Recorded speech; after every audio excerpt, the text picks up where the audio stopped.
très ravi de vous retrouver pour ces journaux. Merci à vous de nous avoir choisis pour vous informer. C'est l'heure de votre journal sur la chaîne à Grande Vision, mais d'abord le principal titre. Face au mouvement politico-militaire de l'Alliance Fleuve Congo de Corneille Nangaa, le gouvernement dénonce un complot contre la République et appelle Moïse Katumbi à dénoncer publiquement la démarche entreprise par cet ancien président de la CENI. Et puis des blessés ont été enregistrés vendredi 15 décembre 2023 à Chikapa, dans la province du Kasaï. L'incident s'est produit pendant qu'un groupe de jeunes gens se trouvait sur le toit d'un bâtiment d'école, se précipitant pour descendre du toit au moment où une forte pluie s'est abattue sur la ville peu avant l'arrivée du candidat président de la République Félix Tshisekedi et son équipe des campagnes.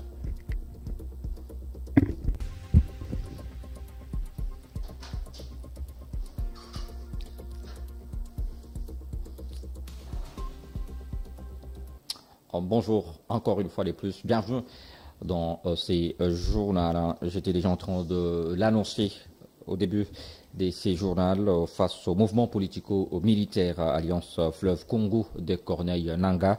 Le gouvernement dénonce un complot contre la République et appelle à Moïse Katumbi, un des candidats présidents de la République, à dénoncer publiquement la démarche entreprise par cet ancien président de la centrale électorale. Je vous prie de suivre ici Patrick Mouyaya, porte-parole du gouvernement congolais.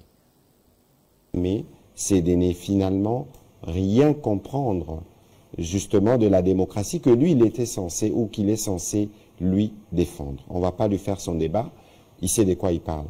Mais vous savez, Madame Rachel, on a vu de mouvements rebelles politico-militaires se créer ici. Ces mouvements politico-militaires ne se créent pas dans un hôtel 5 étoiles dans une capitale étrangère qui n'est pas frontalière de la RDC. Donc aujourd'hui, comme nous pensons qu'il y a un complot contre la République qui part du Rwanda, avec évidemment les terroristes du M23 et qui s'y trouvent des alliés, notamment M. Corneille Nangaa, qui ne s'est pas gêné de s'afficher avec quelqu'un qui est réputé terroriste. Vous pouvez ne pas être d'accord avec le processus. Le processus peut avoir des irrégularités, mais vous ne pouvez pas penser créer un mouvement politico-militaire. Militaire signifie encore tuer des Congolais.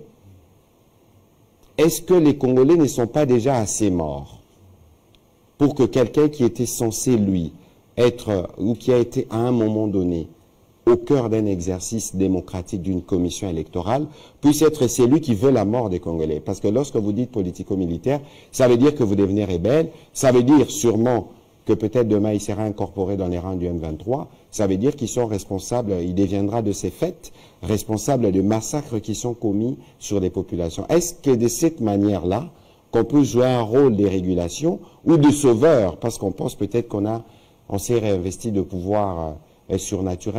Ensuite, là, Patrick Mouyaya qui répondait à la création de ces groupes politico-militaires par Corneille Nangaa. Et puis 4 jours après la demande officielle adressée par le gouvernement de Kinshasa au Conseil de sécurité pour solliciter l'appui logistique de la MONUSCO afin de faciliter les déploiements du matériel électoral à travers le pays, la requête est actée. L'RDC est à 4 jours des élections générales prévues le 20 décembre prochain. La mission onusienne avait déjà aidé à transporter des tonnes de matériel électoral dans les provinces de l'Ituri, du Nord Kivu et du Sud Kivu, où elle est encore opérationnelle. Avec l'accord du Conseil de sécurité, la MONUSCO va étendre son appui à d'autres provinces du pays à accès difficile. Et puis vous le savez déjà, nous sommes à 4 jours qui nous séparent de la date de la tenue des élections générales en RDC. Au sujet des cartes d'électeurs, toute personne inscrite aura l'accès, bien sûr, au bureau de vote pour exercer son droit, a déclaré le président de la Commission électorale nationale indépendante, Denis Kadima, alors que de nombreuses questions s'est posées jusqu'à maintenant, notamment sur la défectuosité des cartes d'électeurs. Je vous prie de l'écouter. J'en profite aussi pour dire un mot sur la question des cartes des électeurs. Nous savons qu'il y a des problèmes à ce sujet, mais la CENI, en plus de délivrer les duplicata, nous profitons pour rassurer l'électorat que toute personne ayant été inscrite aura l'occasion d'exercer son droit de vote. En d'autres termes, que les gens se présentent avec leur carte, quel que soit son état, parce que pour être électeur, il faut être inscrit sur la liste des électeurs.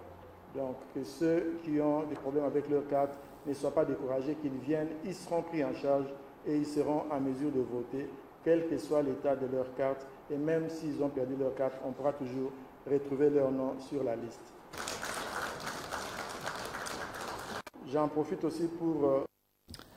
Deux blessés ont été enregistrés vendredi 15 décembre 2023 à Tchukapa, dans la province du Kasaï. L'incident s'est produit pendant qu'un groupe des jeunes gens se trouvait sur le toit d'un bâtiment d'école, s'est précipitant pour descendre du toit au moment où une forte pluie s'est abattue sur la ville un peu avant l'arrivée du candidat président de la République, Félix-Antoine Tshisekedi, et son équipe des campagnes. Les bilans provisoires fait état de 32 blessés. Toutes ces victimes sont prises en charge avec la collaboration des équipes locales et sont admises à l'hôpital général de Kansala. Fachiva, dans un communiqué publié vendredi, dont une copie est parvenue bien sûr à nos confrères d'actualité.cd. Les candidats présidents de la République, Félix-Antoine Tshisekedi, et son équipe de campagne ont exprimé leur compassion envers toutes les victimes de cet incident malheureux, tout en leur souhaitant un bon rétablissement. Pendant ce temps, ici à Lubumbashi, à quelques heures seulement de l'arrivée du candidat président Moïse Katumbi, des tensions sont signalées à différents endroits de la ville. On va changer de chapitre pour parler de l'économie. À présent, Félix Tshisekedi, candidat président de la République à sa propre succession, a promulgué la loi des finances numéro 23/5056 du 10 décembre 2023 pour l'exercice 2024. L'annonce a été faite à l'issue d'une série d'ordonnances le jeudi 14 décembre 2023 dans la soirée à la télévision nationale. Cette loi contient des dispositions relatives aux recettes et aux dépenses du pouvoir central pour l'exercice 2024. Elle fixe globalement la part des recettes à caractère national allouées aux provinces conformément à la Constitution et à la loi relative aux finances publiques. Le projet de loi des finances de l'exercice 2024 a été adopté au niveau du Sénat en deux termes divergents avec l'Assemblée nationale. Au cours de son examen à la commission Ecofin et bonne gouvernance du Sénat, des recettes additionnelles ont été dégagées à hauteur de 451 millions de francs congolais. D'après cette ordonnance présidentielle, la loi des finances pour l'exercice 2024 va entrer en vigueur à partir du 1er janvier 2024.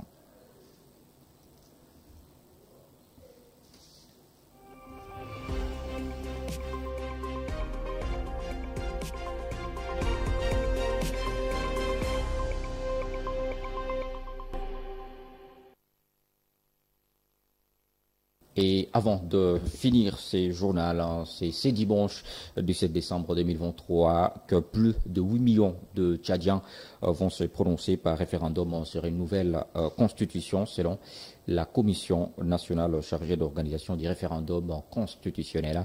On en parle avec Ruth Koutimba. Les Tchadiens se prononceront dimanche par référendum sur une nouvelle constitution, une étape vers des élections promises, puis repoussées par une junte au pouvoir depuis 2021. Mais pour l'opposition, le scrutin cache plutôt un plébiscite pour le général président Mahamad Idriss Déby.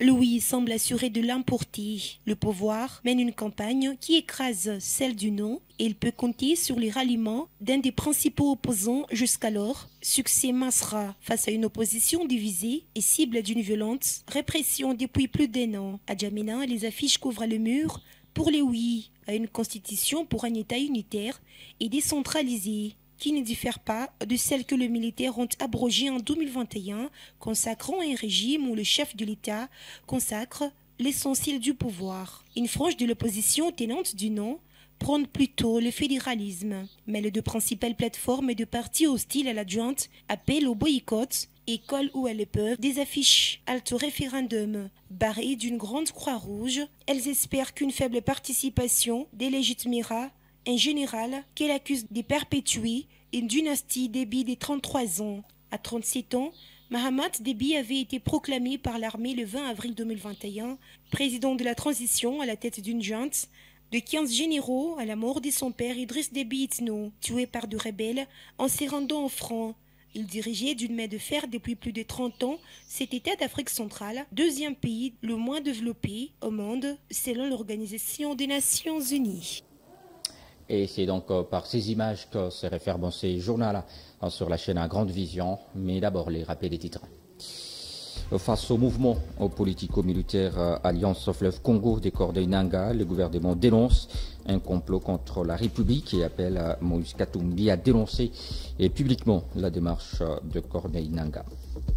Et puis des blessés ont été enregistrés vendredi 15 décembre 2023 à Chikapa, de la province du Kasaï. L'incident s'est produit pendant qu'un groupe de jeunes gens se trouvait sur le toit d'un bâtiment d'école, se précipitant pour descendre du toit au moment où une forte pluie s'est abattue sur la ville, peu avant l'arrivée du candidat président de la République, Félix-Antoine Tshisekedi, et son équipe de campagne.